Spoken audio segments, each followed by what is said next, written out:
Member for Moore. Yes, thanks, Mr Speaker. Mr Speaker, I rise to speak on this reasoned amendment, which I would just reiterate to the House, because people may not have been listening, as many of these people on this side tend not to do. Well, that's something of a moot point on this side, member or minister. The decision to close Moore Residential College, in particular, is that part of the savage education cuts that I want to talk about very briefly. But just before I do say so, I would also just like to mention that this has been an attack on regional communities right across Western Australia. It's been a sustained attack since Christmas, and it has destroyed the Christmas for many, many regional families. Some of them were able to, of course, celebrate when the awful decisions on School of the Year, for instance, were overturned this January. But, of course, all of us who were involved in trying to bring attention to that disastrous decision would attest to the fact that many, many families had a very disrupted, very worrying and very unrestful Christmas period because of the chaotic decision-making of this government and of this Minister for Education.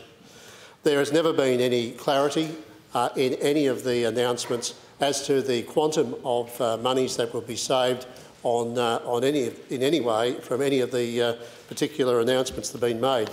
And other members will talk about other aspects of it. But to me, the decision on the Agricultural College Trust Fund, representing, as I do, the Morawa Agricultural College, and I was just up at Morawa yesterday afternoon talking to people who have a long history of involvement in that in the farm related to the college, and they're very, very concerned about the future of their industry, the future of education in the agricultural sector, brought about by these hideous cuts, which are actually just the result, I think, of a government that knows nothing about regions, has no concern about regions, and is involving itself in some sort of class warfare against farming families. Because if you listen to some of the comments that are being made, I've heard comments about, farmers, you know, they could all afford to send their kids somewhere else.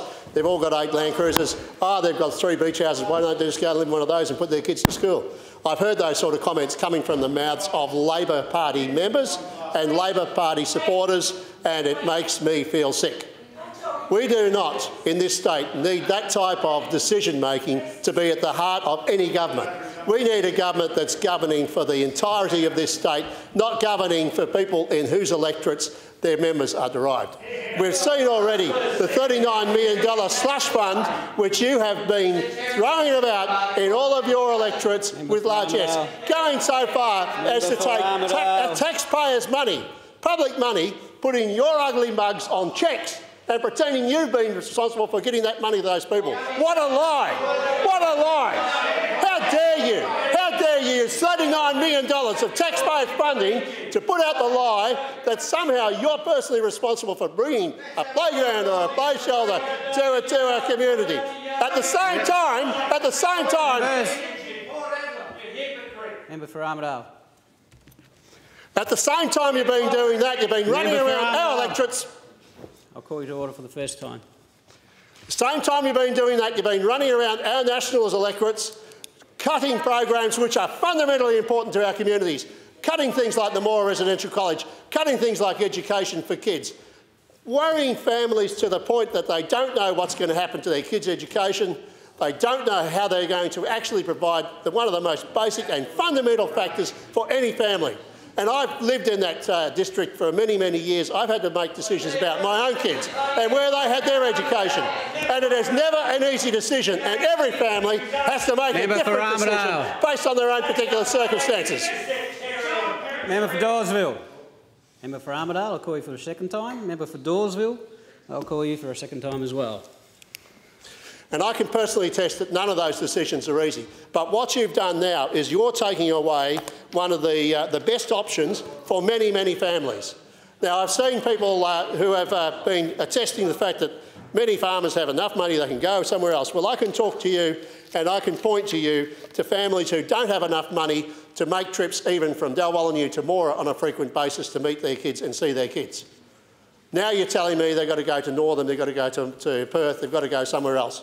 These people are not loaded. Not every family in my electorate is a wealthy farming family. Many of the farming families themselves are not wealthy. And for you to actually make decisions based on the fact that we can afford to send our kids wherever is actually fundamentally wrong. It's disgraceful. And you've never provided, your minister has never provided to me a proper analysis of the costs of keeping open the Moora Residential College. On the 14th of September, I did a grievance on the fact that you pulled $8.75 million out of Moora into that residential college, when that money had already been made available by the state government of Western Australia. Whether you like it or not, they were the state government of Western Australia. They made a decision in Cabinet. That decision was announced. That was part of a program which had been going for 4 years to upgrade every one of the agricultural colleges. It had actually done work in Geraldton that hasn't been mentioned, done Clancy House in Geraldton, and it had also done Meriden, Esperance and some work in Northam as well, and Broome. So Moora was part of a program. It wasn't something which was an afterthought. It wasn't something which was tacked on the end of a dying government's decision-making. It was actually part of a program that was put in place many years before. And you come along and you cut that one out of there, and then you have refused, and your minister has refused, to give proper costings as to what actually it would cost to keep that college open. Now, in that grievance, I asked her to provide me with the information that she was making these decisions on and how much it would cost to actually make the college reach the safety and building codes necessary to actually keep it open, to provide at least a basic facility for those kids. That had never happened. I've written to her subsequently, I've met with her. She has given me assurances that she'll give me that information. She still hasn't given me the information, so I can only assume the information doesn't actually exist. If the information doesn't actually exist, how on earth are you making these decisions? How are you booking these so-called savings to the state coffers from the closure? And I would dispute the figures that I've seen that closing the Moora Residential College over a few years will save $900,000 in operating costs. You've still got to feed those kids. You've still got to provide them with supervision. You've still got to provide them with support. And you're still getting the money in from their parents and from the federal and state coffers through the Isolated Children's Assistance and other means. So I don't actually agree with the accounting. There hasn't been any actual detailed costings provided to me as the local member or to the community. You've seen members of the community here today. They've travelled down especially to see what's going on and why their state government is making decisions which are contrary to the interests of them and their community. And have they actually been given any proper answers? No. They were told your kids can go to Geraldton, your kids can go to Northam, your kids can go somewhere else. Well, actually, they want their kids to stay in the Central Midlands. They don't all live in Moora, but many of them live within touch of Moora, just too far to actually send their kids on a school bus. They need a facility like that in the area. There is no other facility between Perth and Geraldton, no other senior high school, except for the Central Midlands Senior High School. With you take out 17% of the students out of that school, you're going to take out hundreds of thousands of dollars of ongoing funding for that school. You're going to take out another 3 teachers for that school. Now, we've heard the Premier and others talk about the need to make sure that our Aboriginal people get a decent education. I can tell you that there's a very significant population of Aboriginal people in Moora. They will suffer just as much as anybody else with the diminution of educational opportunity in the Central Midlands. In fact, they probably suffer even more because they are amongst those people who actually are often not sent away somewhere else to school in any case. Are they in the college, the residential? They're at the school, and the effect of the college is affecting the school. This is actually a tied situation. You have a college which supports the school and a school which supports the college. The two have to be looked at as an organism. They're not divorced from one another. And that was the approach taken in like of Meriden and the approach taken in Esperance to actually build up the strength of the high school as well as the strength of the residential college and to provide an educational opportunity to people in those regions. Within my electorate of Moore, if you take this away and if you end up with the Central Midlands Senior High School falling down to the point where it no longer offers any sort of realistic educational opportunity, then there is actually no senior high school in the entirety of my electorate. My electorate is bigger than the state of Tasmania. It might be huge as a member for North West Central, but I can tell you, you can drive for 6 hours and still be in it. So this is not exactly what I would think good government, and I don't think it's actually fair to those children. I don't think it's actually providing any sort of equality or equivalence of educational opportunity between students in our state.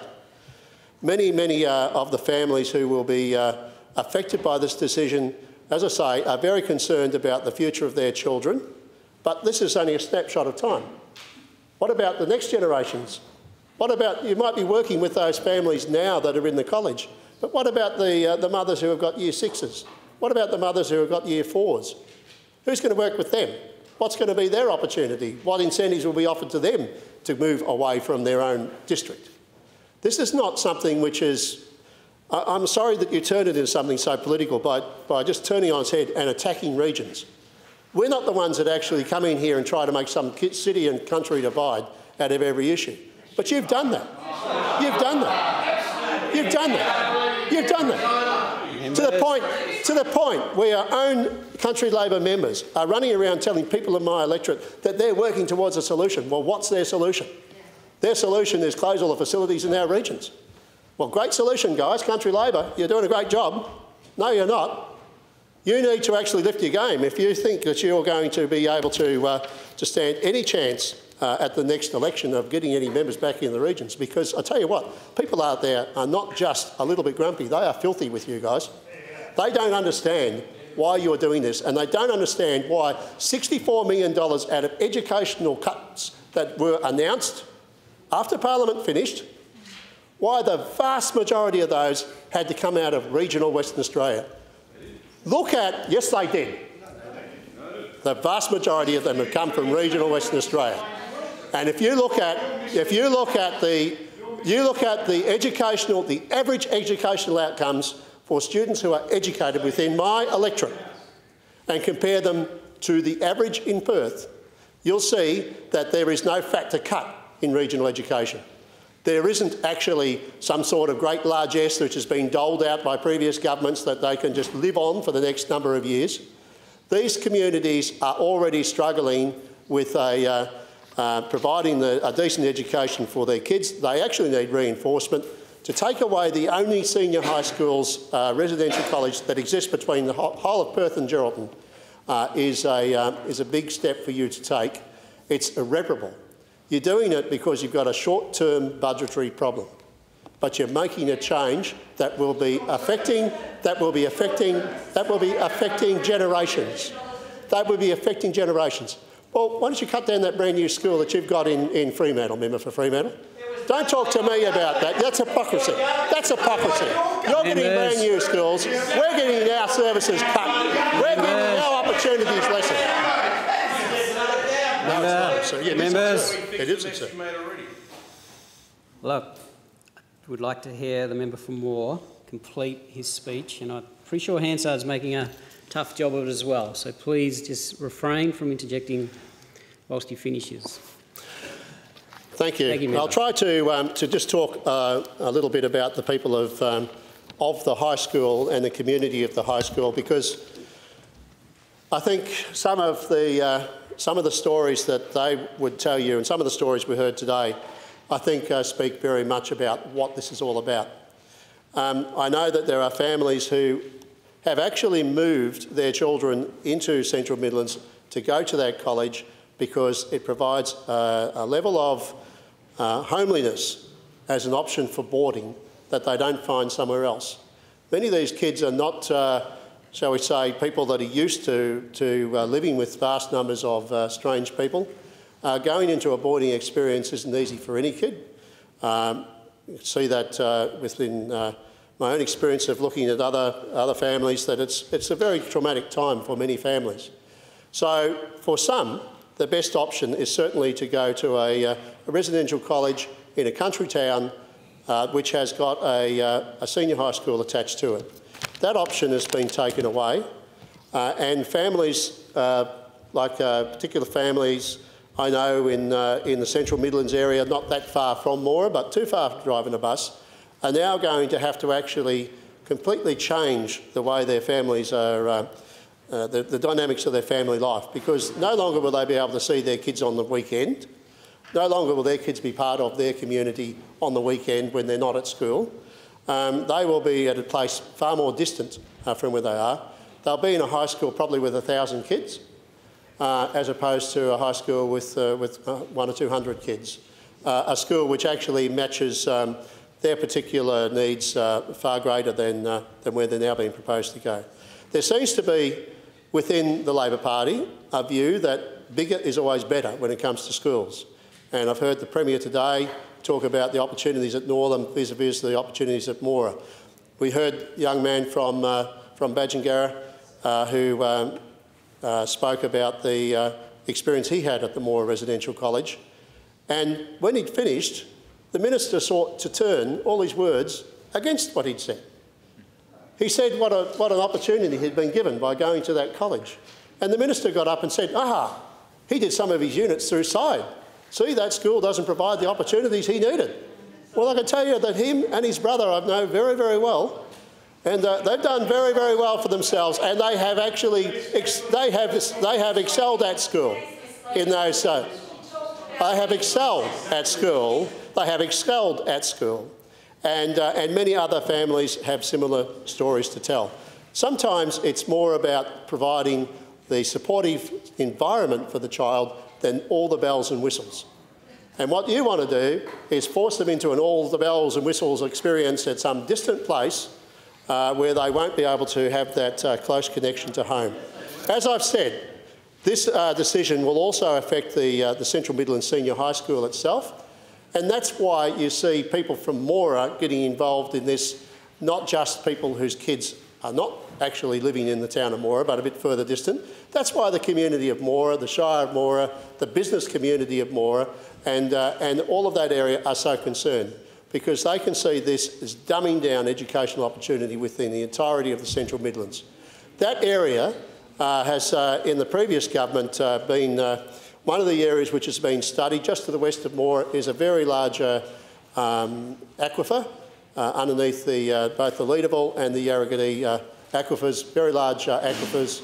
A water for food investigation funded by Royalties for Regions under the previous government has been undertaken in that area, and it's my understanding that there's an expectation that there will be much more water available in the future.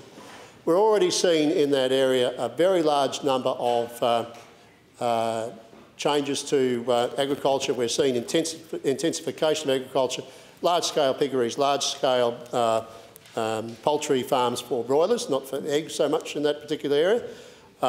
Very large citrus producers, some of the largest the largest citrus producers in the state are just outside of Moora. And that's only going to continue in the future, but the community and the business community and the farming communities in that area are also very concerned about the future provision of labour, the future provision of professionals. How do you attract a professional to a town that doesn't have a decent school? You can't. How do you actually get the right sort of people to come into that region to actually help and guide the development of the region? So what you've actually done, and I had a meeting back in January with some of the Moora people, and one of them said what the government's doing to Moora now is actually trying to de-develop Moora. And I thought it was a pretty good way of describing it. Instead of being involved in regional development, you guys on the Labor side have actually involved yourself in trying to de-develop and diminish opportunities in the Central Midlands. And that is something which my people won't accept. They don't believe that you're acting in the best interests of all regional people.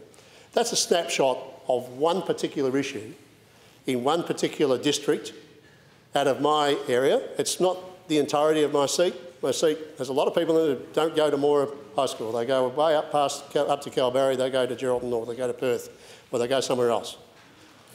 But that particular area, it's a very, very important issue.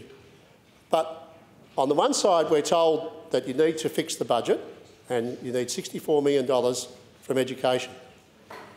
I've asked for provision of accurate figures as to actually what it would cost to not do this disastrous thing to the Central Midlands, and in spite of asking since September, I haven't actually been given a decent answer. How are you making these decisions when you don't appear to actually know what the true costs of either keeping that place open, the Moore Residential College, or the savings that you will gain by closing it? I just don't believe that you people have really thought about this properly. And I don't think you understand that these decisions aren't just something which, oh, well, we tick that box and that those people just forget it. This is a decision which will affect the Central Midlands, will affect Moora for generations to come. You are actually involving yourself in some very damaging decisions for a short-term budget fix. And everything you do is for short-term because you've only got 3 years left in this government. So everything you do is short-term. But the effects of what you're doing is going to be very long-lasting. Thank you, Member.